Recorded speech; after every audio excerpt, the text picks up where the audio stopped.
રથયાત્રામાં Padmavati જનસેવા trust દ્વારા છાશનું વિતરણ કરાયું। જનસેવા એ જ પ્રભુ સેવાના ઉદ્દેશ્યથી છેલ્લા 5 વર્ષથી પદ્માવતી જનસેવા ટ્રસ્ટ વિવિધ સેવાકીય કાર્યો કરી રહ્યું છે।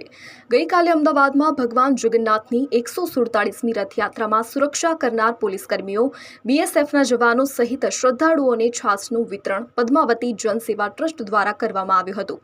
આ અંગે પદ્માવતી જનસેવા ટ્રસ્ટના ફાઉન્ડર એસ્ટ્રોલોજર પ્રવીણ કુમારે જણાવ્યું હતું કે છેલ્લા 5 વર્ષથી રથયાત્રામાં છાશનું વિતરણ અમારા ટ્રસ્ટ દ્વારા કરવામાં આવી રહ્યું છે।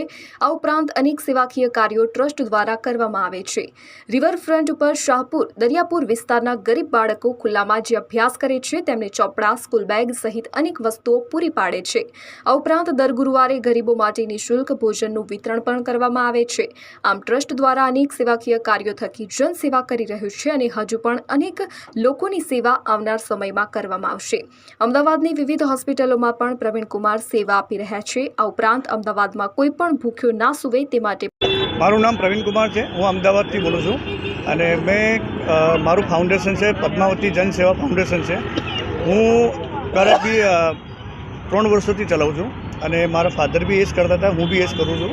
અને આજે અમે જગન્નાથ યાત્રા રથયાત્રા છે એને નિમિત્તે અમે છાશનું વિતરણ કરીએ છીએ।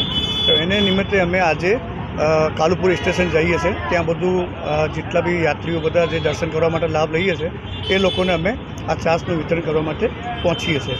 તો સેવાનો મોકો અમે દર વખત 3 વર્ષોથી અમે આપીએ છીએ લોકોને। તમારે સંસ્થા દ્વારા કે બીજા કાર્યો કરવામાં ના, આ મારું પર્સનલ છે। મેં